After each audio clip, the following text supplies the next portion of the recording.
como analisar um contrato de adesão e qual é a diferença de um contrato de adesão para regulamento. Você também vai saber no vídeo de hoje quais os cuidados que você deve ter antes de assinar um contrato.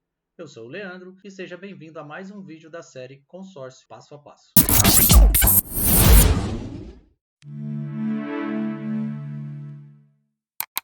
Se você já é inscrito no canal, então você já deve ter assistido os vídeos anteriores da série Consórcio Passo a Passo, cujo objetivo é levar você do zero à contratação com a máxima segurança e preparo, além de tudo, uma boa estratégia. E se você ainda não é inscrito, então aproveite, já se inscreva, deixe o seu like e ative as notificações para ficar por dentro de todo o conteúdo. E agora, sem mais delongas, vamos ao que interessa. Bom, levando em consideração o conteúdo e as informações e a sequência dos vídeos anteriores, hoje nós chegamos no contrato de adesão, que é extremamente importante você saber fazer uma análise desse documento. É importante você saber também que existem dois documentos a serem analisados. O de hoje, que nós vamos falar, que é o contrato de adesão, e o regulamento, tá? Qual a diferença entre o contrato de adesão e o regulamento? O contrato de adesão é aquele que você assina. Ele é específico para você. Nele contém informações como dados cadastrais, seu nome completo, sua renda, CPF, RG, endereço. Além disso, os dados específicos do produto que você está contratando, como categoria, valor do bem, prazo, valor da parcela, entre outros detalhes. Já o regulamento da administradora, ele é um só para todos os consorciados da administradora, independente da categoria, se são bens móveis, imóveis ou serviços. No regulamento contém todas as informações e procedimentos antes e depois da contratação. Então, por exemplo, o que você precisa apresentar depois da contemplação, no que diz respeito à análise de crédito, o bem que você pode faturar, a qual ano é permitido, por exemplo, para bens móveis, como carro, moto e etc. Quais as regras, quais os documentos necessários do bem, seja imóvel, veículo, e os documentos que você precisa apresentar em todo o processo. Agora, voltando ao contrato de adesão, eu fiz um modelo aqui de contrato de adesão baseado num modelo real de uma administradora e, é claro, eu apaguei as informações da administradora, que não vem ao caso, porque é mais para exemplificar. E levando em consideração que a maioria das administradoras tem um contrato de adesão muito parecido, não são iguais. Algumas informações são específicas, tem que ter em todos os contratos em relação a qualquer tipo de empresa. Determinados tipos de informações é padrão para todas as administradoras, como os dados cadastrais, por exemplo, o endereço, como eu já havia dito aqui anteriormente. Então, o modelo que eu trago para vocês hoje está absolutamente dentro da realidade e dos padrões ali necessários e solicitados pelo Banco Central. Eu vou compartilhar esse documento com você agora na tela e vou pontuar os campos mais importantes que você tem que levar em consideração na hora da análise e os cuidados que você tem que ter. Então, vamos lá. Bom, é natural que logo acima, no contrato de adesão, você já encontre a logomarca da empresa e provavelmente o nome, razão social, endereço e CNPJ. Bom, à direita, geralmente, você vai encontrar logo o número do contrato de adesão, que é o número de proposta. A maioria das administradoras identifica como o número da proposta, mas é a mesma coisa do contrato de adesão. Então, a numeração específica para o seu contrato. Tá? Então, essa identificação pode ser utilizada quando você liga, por exemplo, na central de atendimento da empresa para saber alguma informação. Você se identifica pelo seu CPF, pelo número da sua proposta de adesão, que no caso é essa daqui, ou pelo seu número de grupo e cota. Então, são as formas de você se identificar na administradora quando você necessita de um atendimento específico, enfim, querendo saber algum tipo de informação. Então, hoje, como a maioria dos contratos são preenchidos de forma digital, via aplicativo, enfim, é natural que quando você receba o contrato de adesão para assinatura, você já tenha identificado aqui o número do grupo, que foi escolhido pelo seu corretor, e o número da cota que você está preenchendo dentro do grupo. Bom, logo abaixo você vai ver os dados cadastrais, como eu informei, né? Então você vai ter nome ou razão social, caso você esteja preenchendo o contrato em nome da sua empresa. Então você vai ter aqui estado civil, CPF, RG, natural como qualquer outro contrato, o preenchimento de documento, enfim, tá? Bom, dados do cônjuge, em alguns casos tem administradora que não solicita isso daqui já no contrato de adesão. Bom, dados comerciais, a empresa que você trabalha, o ramo de atividade, você vai ter ali provavelmente o tempo de serviço, a profissão que você exerce na empresa, a sua renda, o endereço dessa empresa, enfim, todos esses detalhes ali serão solicitados. Então você vai ter aqui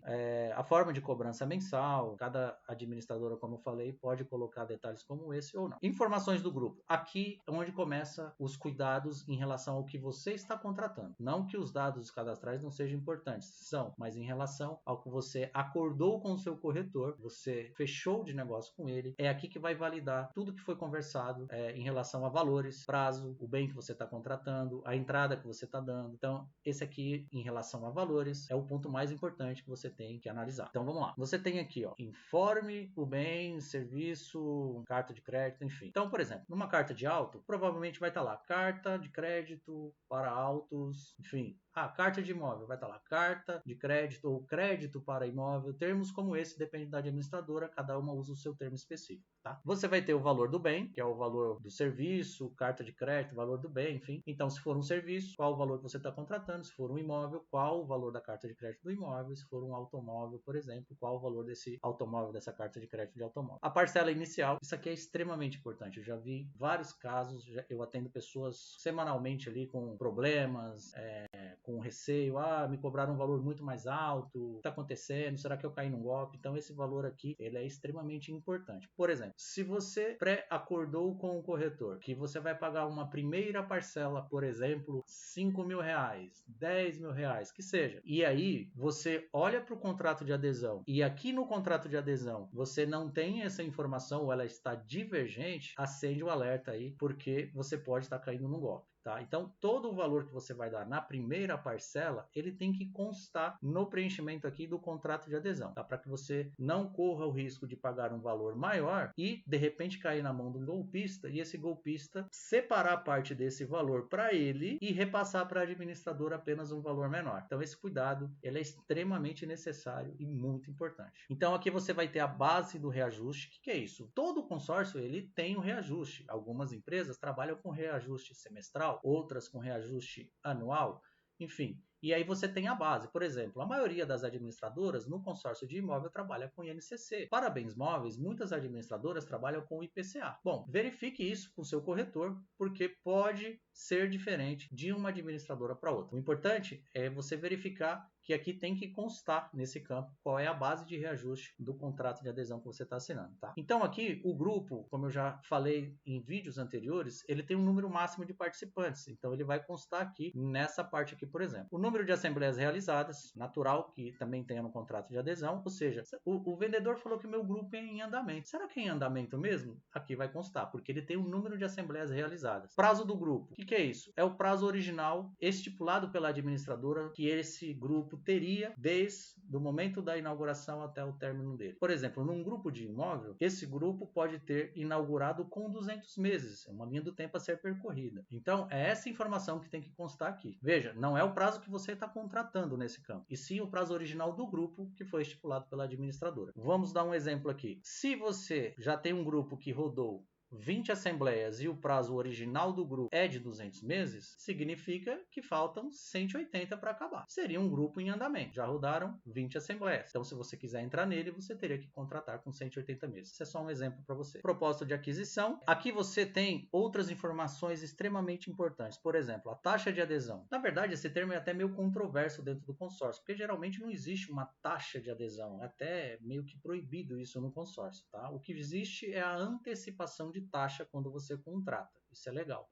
Mas a taxa de adesão geralmente não acontece no consórcio, tá? Por exemplo, aqui você tem, taxa de administração antecipada. Esse sim é permitido. É quando, por exemplo, ao contratar uma carta, vamos dizer, de R$100.000 de imóvel, por exemplo, você tem ali um total de taxa de 20%, mas você está antecipando 2 no primeiro pagamento. Isso significa R$2.000. Só que aqui é discriminado em percentual, então teria que ter ali o 2 somente nesse campo. Então, você sabe que ao estar contratando, você tem que antecipar 2%. Aquele vendedor que te cobrou um valor maior na primeira parcela, tenha certeza que ele está te cobrando a taxa de administração. E é legal, isso é permitido, desde que esteja discriminado aqui nesse campo. E se o vendedor te cobrou um valor maior na primeira parcela e esse percentual não está discriminado aqui, então você tem ali um problema, como eu te falei, alerta, tome cuidado. Vamos imaginar que a antecipação seja 2%. O vendedor te cobrou 2.000, que é 2% dos 100.000 que eu dei de exemplo. Se estiver discriminado aqui 2, então tá ok. Se ele te cobrou 2.000 mais a primeira parcela, por exemplo, e aí esse valor, essa antecipação não está discriminada aqui, alerta. Cuidado, você está sendo passado para trás. E aqui, no prazo da cota, é justamente o prazo que você está contratando, linkando isso com os campos aqui em cima que eu comentei, mencionei agora há pouco. Então, você vai ter aqui o prazo da cota, é justamente o prazo que você está contratando ao entrar no consórcio. Nesse campo aqui, você tem a taxa de administração total, ou seja, do seu plano, quanto de taxa você está pagando, independente se tem antecipação ou não, é o total. E o fundo de reserva que você vai pagar total também. Então, tem empresa que cobra 0,5, 1, 2,5, 5. Existem vários percentuais cobrados, mas se você chegou no ponto desse vídeo, é porque você já resolveu esse assunto. Nesse campo, você tem o seguro de vida e algumas empresas permitem que você entre sem o seguro até o momento da contemplação. Já tem outras empresas que elas são um pouco mais incisivas, querem que você entre já com o seguro desde o início. Verifique isso antes de chegar nesse ponto com o seu corretor. Por exemplo, aqui, ó, na adesão, ou seja, quando você está aderindo ao contrato, então, desde já, o seguro já está incluso. Ou, no caso, quando você tem aqui na contemplação, significa que antes da contemplação você vai pagar as parcelas sem seguro e o seguro será inserido nas suas parcelas após a contemplação. E aqui é no caso quando o consorciado não está habilitado por alguma razão a ter o seguro incluso no seu plano. Bom, adiante você vai ter algumas declarações que são importantes. Algumas empresas colocam lá, por exemplo, não estabelecemos data para contemplação. Tá, então, cada uma usa um termo diferente. Você leia isso com bastante cuidado aqui, né? Se tiver dúvida, pergunte para o seu corretor. Não faça como muitos, que primeiro fecha, depois vem para a internet para saber se fez algo errado ou não, se caiu num golpe ou não. Assim como eu recebo vários contatos, muitas pessoas entram em contato comigo e falam, Leandro, me ajuda e tal. Eu falei, tá, mas você já fez ou vai fazer o consórcio? Não, eu já fiz. Eu falei, tá, qual é a sua dúvida? É essa, essa e essa. Eu falei, poxa, mas você não tirou essa dúvida com o seu corretor? Você fechou e depois de assinar, depois de ter pago, aí você vai procurar saber se fez a coisa correta, né? É meio contraditório. Essas informações são justamente para você verificar antes do fechamento e principalmente do pagamento do seu boleto ali do inicial, né? Do seu primeiro pagamento. E aqui vem as assinaturas e aqui algumas outras informações. Aqui, dados para você receber qualquer valor futuro da administradora depositando em sua conta. E você vem com várias outras cláusulas aqui que são importantes, mas eu não vou passar tudo isso aqui no vídeo, senão vai ficar um vídeo muito longo. E você tem algumas assinaturas no final aqui, data e tudo mais, para você verificar e assinar também. Bom, o que eu passei aqui para você é o básico que você precisa analisar num contrato de adesão. Se você assinar esse contrato sem analisar as informações e passados 7 dias, ou você tenha participado de assembleia durante esse período também, você perde o direito do cancelamento. Então, é legal que você analise antes de assinar, é claro, e principalmente de fazer o pagamento, porque o pagamento é o que valida a operação do consórcio. Se você assinar e então não fizer o pagamento, ainda não vai ter problema. Agora, se você fizer o pagamento, então validou a operação. Validando a operação, você tem 7 dias para desistência. Então, dentro desses 7 dias, desde que você não tenha participado de assembleia ou sorteio. Por exemplo, digamos que eu assinei um contrato hoje e fiz o pagamento hoje. Se amanhã tiver sorteio, eu já perdi esses 7 dias. Assim diz o regulamento e a lei. Não é nem a administradora que impõe isso. Isso é um regulamento geral aí, Banco Central e lei, né? Então tem que ser seguido. Então, se você fez o pagamento, assinou tudo certinho, mas durante os próximos 7 dias você ainda não participou de assembleia e nem sorteio, então dentro desses 7 dias você pode comunicar a administradora e solicitar um cancelamento caso você tenha identificado uma fraude ali, por exemplo, uma tentativa de fraude, de golpe, enfim, né? Que já ocorre muito no mercado, infelizmente, né? Assim como eu tenho também ajudado vários seguidores que me chamam para pedir uma determinada ajuda porque desconfiam que caíram num golpe, etc. Lamentavelmente acontece, mas a primeira coisa que eu pergunto é, já passou 7 dias?